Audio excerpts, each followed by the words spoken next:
Welcome class. तो अब हम करने वाले हैं ऑब्जेक्टिव्स ऑफ मैनेजमेंट। अब ऑब्जेक्टिव्स क्या होते हैं मैनेजमेंट के? ये बच्चों तीन तरह के होते हैं। कितने तरह के होते हैं? तीन तरह के होते हैं। कोई भी मैनेजमेंट तीन चीजों के लिए की जाती है। तीन तरह के ऑब्जेक्टिव्स होते हैं। सर कौन से तीन तरह के ऑब्जेक्टिव्स होते हैं? बच्चों बताता हूं, रुको बताता हूं। देखो, पहला जो ऑब्जेक्टिव होता है मैनेजमेंट का वो होता है ऑर्गेनाइजेशनल ऑब्जेक्टिव। सर इसका मतलब क्या हुआ? अरे बच्चों बताता हूं यार, बताता हूं आराम से। देखो, ऑर्गेनाइजेशनल ऑब्जेक्टिव हो गया। इसके बाद दूसरा है बच्चों सोशल ऑब्जेक्टिव्स। सर इसका मतलब क्या होता है? अरे बताता हूं ना बच्चों, रुको जरा, सब्र करो। सोशल ऑब्जेक्टिव्स के बाद जो तीसरा है वो है पर्सनल ऑब्जेक्टिव्स।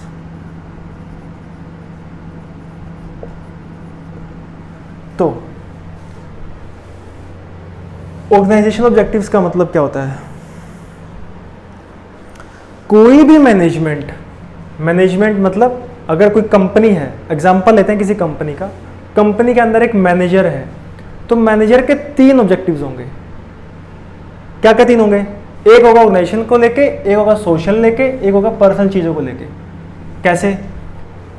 हर मैनेजर चाहेगा कि कंपनी के लिए, अगर मैं कंपनी के नजरिए से देखूं तो कंपनी का सर्वाइवल होता रहे हमेशा, कंपनी कभी भी बंद ना हो, कंपनी कभी भी डूबे ना, सर्वाइवल होता रहे। दूसरा, कंपनी को प्रॉफिट मिलता रहे हमेशा। सही बात है, प्रॉफिट मिलेगा तो आप सैलरीज भी दे पाओगे। अगर आपने लोन लेके बिजनेस स्टार्ट किया है तो आप लोन भी चुका पाओगे। प्रॉफिट के लिए ही तो सब कुछ करते हैं हम। और तीसरा, कंपनी ग्रोथ ना करे, बिल्कुल करे सर, तो ग्रोथ भी हो गया। कंपनी आज अगर यहां है तो ऐसे बढ़ती बढ़ती ऊपर जाती रहे कंपनी। इसी को क्या बोलते हैं? ग्रोथ। कि आज आप एक शहर में हो, कल को आप 5 शहर में होंगे, फिर 10 शहर, 15 शहर, 20 शहरों में। इसी को क्या बोलते हैं बच्चों? ग्रोथ। तो आपका पहला जो मोटिव है वो क्या है? सर्वाइवल। हर बिजनेस को सर्वाइवल बहुत जरूरी है।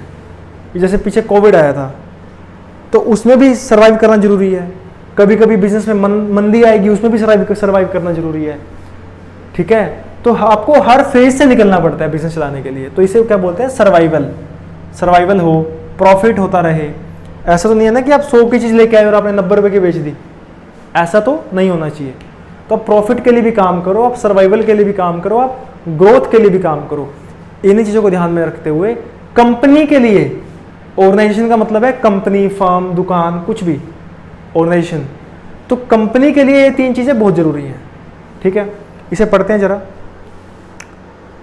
It refers to utilization of human and physical resources available in the organization considering the interest of all stakeholders. कोई भी बिजनेस में कुछ स्टेक होल्डर्स होते हैं। स्टेक होल्डर्स का मतलब है जिनका बिजनेस में इंटरेस्ट है। जैसे सबसे बड़ा इंटरेस्ट किसका है बिजनेस में?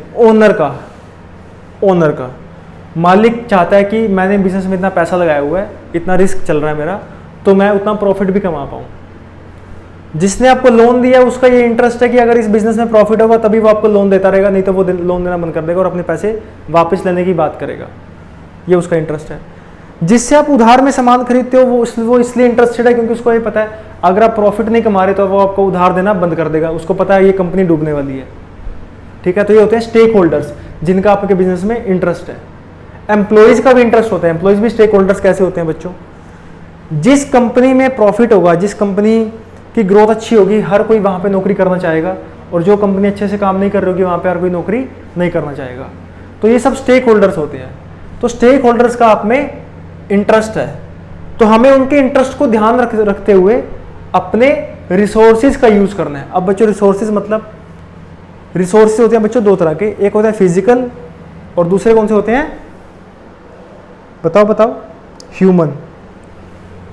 ह्यूमन रिसोर्सेज का मतलब है आपके एम्प्लॉयज, आपके वर्कर्स, और फिजिकल रिसोर्सेज का मतलब है आपकी मशीन्स, आपकी मनी, आपका पैसा। हमें उसे भी अच्छे से यूज करना है। जो हमारे एम्प्लॉयज हैं, वर्कर्स हैं, उनसे भी काम निकलवाना है अपना। और किस लिए निकलवाना है? इन तीन चीजों के लिए निकलवाना है। अपने पैसे का यूज़ किन चीज़ें, 3 चीज़ों के लिए करना है, इसके लिए करना है, सर्वाइवल, प्रॉफिट और ग्रोथ के लिए। Survival, every business want to survive for long, so management by taking positive decisions with regard to different business activities should ensure that business survives for long. Profit plays an important role in facing business hazards and successful running of business activity, so it must be ensured by management that adequate profit is earned by the business. Business में इतना profit हो कि आप अपने खर्चे निकाल पाओ और एक ओनर के भी हाथ में कुछ प्रॉफिट आ पाए, ठीक है।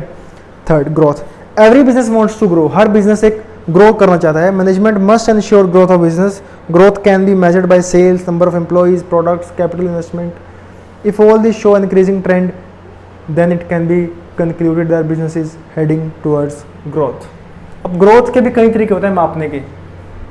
कोई कहता है आपने 10 करोड़ की सेल करी, अगले साल 12 करोड़ की सेल करी, ठीक है, तो कितने का आपने ग्रो कर लिया, 2 करोड़ का आपने ग्रो कर लिया, 2 करोड़ से आपने ग्रो कर लिया, ठीक है। ऐसे ही कोई कहेगा आपने प्रॉफिट तो 2 करोड़ ही कमाया लेकिन आपने 10 करोड़ की सेल 14 करोड़ पे ले गए। ये सेल है और ये प्रॉफिट है। प्रॉफिट अगर 10 से 12 होएगा इसे भी आप ग्रोथ कहोगे। अगर सेल आपकी 10 से 14 होगी, 12 होगी, इसे भी आप ग्रोथ कहोगे। अगर आप कहोगे आपकी कंपनी में पहले 500 लोग काम करते थे, अब 1000 लोग काम करते हैं, इसे भी आप ग्रोथ कहोगे।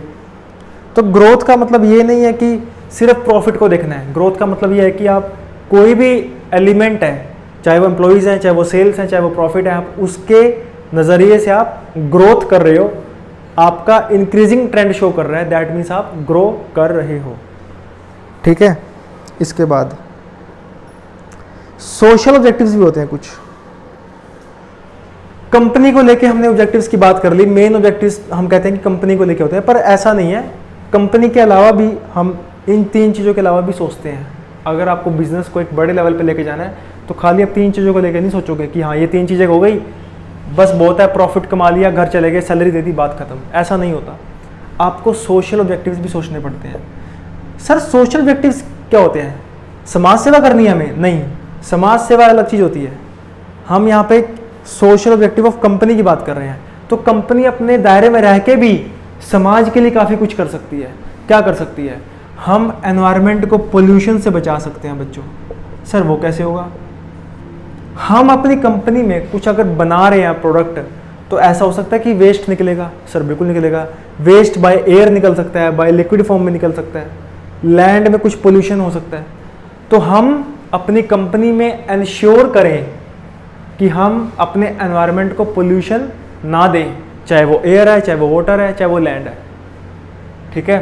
तो हम ऐसे स्टेप्स उठाएं, हम कोई ट्रीटमेंट प्लांट लगाएं, वाटर ट्रीटमेंट प्लांट लगाएं, कोई एयर जो एयर में जो जा रही है पोल्यूशन जा रहा है उसको रोकने के लिए कुछ ऐसा प्लांट लगाएं, कुछ ऐसा करें कि जिससे कि हमारी एयर जो है वो पोल्यूट ना हो। It refers to the consideration of the interest of society during managerial activities, कि हम अपना काम करते हुए सोसाइटी का जो इंटरेस्ट है, सोसाइटी का इंटरेस्ट का मतलब समाज की जो बातें हैं उसे ध्यान रखें कि समाज को कोई कष्ट ना पहुंचे हमारी कंपनी की वजह से, ठीक है। तो हम अपने आसपास गंदगी ना फैलाएं, हम हमेशा अपने वेस्ट को सही जगह पे रखें। An organization is established in a society, runs through the resource made available by the society. हम सोसाइटी में सोसाइटी के रिसोर्सेज की वजह से तो काम करते हैं। सर सोसाइटी के कौन से रिसोर्सेज? हम सोसाइटी से पानी लेते हैं, हम आसपास की सोसाइटी से खाना लेते हैं, ठीक है। हो सकता है हम अपने एम्प्लॉइज़ को खाना देते हो, लंच देते हो, तो कहाँ से आएगा? वो आसपास के मार्केट से ही आएगा ना। आसपास के लोगों को हम हायर करते हैं तो मैन पावर है हमारी वो। तो अगर हम सोसाइटी से इतना कुछ ले रहे हैं तो हम चाहते हैं सोसाइटी को कुछ दें, ना कि उसे पोल्यूट करें, ठीक है। Main social objective of management are including the following list. To make available employment opportunity, हम सबसे पहले समाज को कुछ नौकरियां दें, अपनी कंपनी में नौकरियां दें, ये वो एक social objective. To save environment from getting polluted, तो हम पोल्यूशन ना करें अपने आसपास। उसके बाद तीसरा, to contribute in improving living standard. आप ये देखें, अगर आपकी कंपनी को 10 साल हो चुके हैं काम करते हुए, क्या आपके आसपास का जो एरिया है जहाँ पे आपकी फैक्ट्री है, क्या वहाँ पे कुछ लोगों का स्टैंडर्ड इम्प्रूव हुआ, या आपने वो आसपास का एरिया सारा ख़राब कर दिया पोल्यूट करके? यहाँ से लगता है पता कि आपने कैसा काम किया।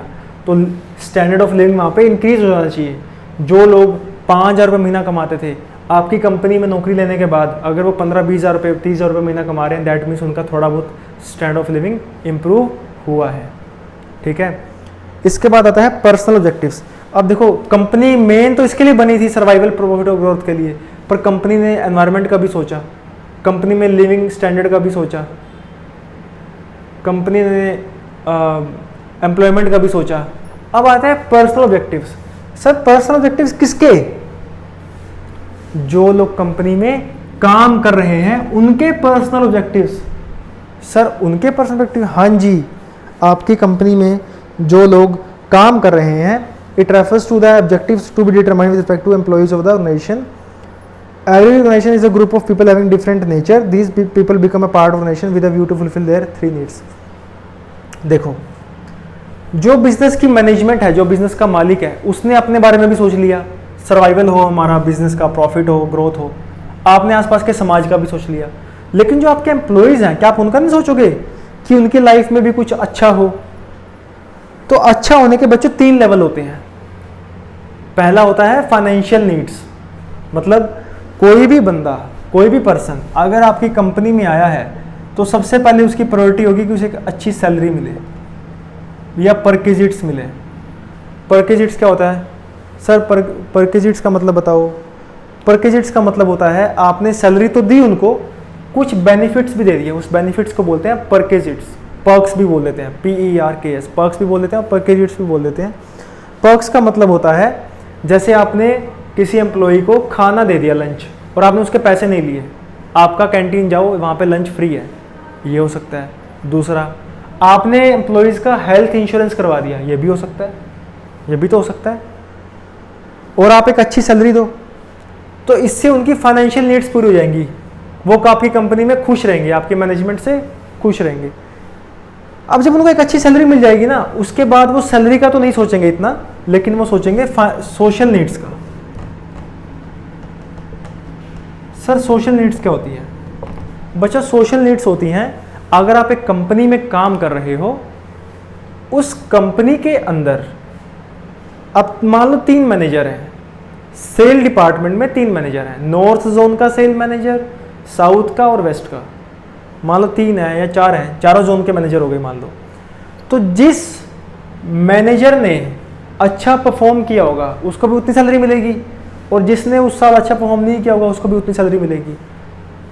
तो जो अच्छा काम कर रहा है उसे फ़ायदा क्या फिर अच्छा काम करने का? वो भी मत करे, सैलरी पे तो वो पहुंच ही गया एक अच्छी सैलरी पे, वहाँ पे चुपचाप बैठा रहे और बाकियों जितना परफॉर्म करे, जितना बाकी लोग कर रहे हैं, उसे ज़्यादा करने की ज़रूरत क्या है?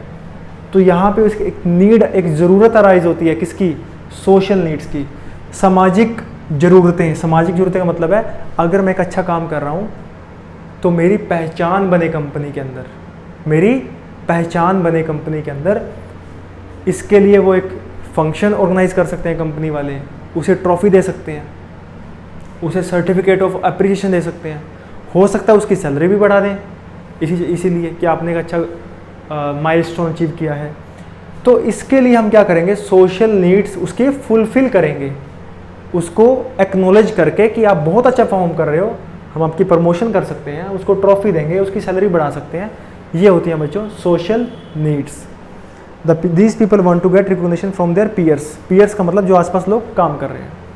थर्ड, जब बच्चों उसकी सैलरी की चीज़ें पूरी हो जाती हैं, उसी के सोशल नीड्स भी पूरे हो जाते हैं, अब थर्ड क्या बचता है? उसके लिए ज़िंदगी में अब क्या उद्देश्य रह गया बच्चों, बताओ? तो इसके बाद बच्चों जो है वो है आपकी हायर लेवल नीड्स। अब हायर लेवल नीड्स क्या होती हैं? अब देखो, आपकी फाइनेंशियल नीड्स पूरी हो गई, आपको सैलरी अच्छी मिल गई, उसके बाद आपकी सोशल नीड्स भी पूरी हो गई। सोशल नीड्स से मतलब है आपको अपने आसपास के लोगों से रिकॉग्निशन भी मिल गई कि आप बहुत अच्छा काम कर रहे हो, आप टारगेट अचीव कर रहे हो सेल्स का, आप सेल्स मैनेजर बहुत अच्छे बन गए हो। अब तीसरे नंबर पे क्या बच, उस पर्सन के लिए अब कंपनी में क्या अपॉर्चुनिटी बच जाती है? वो है higher level need.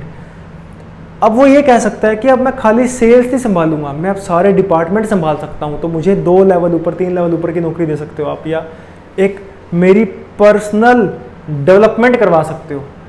Personal development से मतलब है उसको अब हर फील्ड की नॉलेज दे देंगे ताकि वो हर डिपार्टमेंट को संभाल पाए। अब खाली वो सेल्स ही संभालेगा, अब वो पूरी कंपनी को संभाल सकता है। तो ये होती है हायर लेवल नीड्स। जो इस लेवल पर पर्सन आ चुका है, उसे कंपनी में काम करते हुए मान लो 30 साल हो चुके हैं, अब वो कहता है कि सेल्स तो मैं यूं संभाल लेता हूं, अब तो मुझे परचेज, मैन्युफैक्चरिंग, ये सब संभालने का मौका दो। तो उसके लिए अगर उसकी कोई ट्रेनिंग करवानी है पर्सनल डेवलपमेंट की, या उसको थोड़े टाइम के लिए कोई बहुत बड़ी पोस्ट पे रखना है, तो वो रख सकते हो आप। तो ये होती है हायर लेवल नीड्स, और ये होती है बिल्कुल लास्ट वाली नीड्स आपकी। ठीक है, तो ये होता है आपका ऑब्जेक्टिव्स ऑफ मैनेजमेंट पूरा।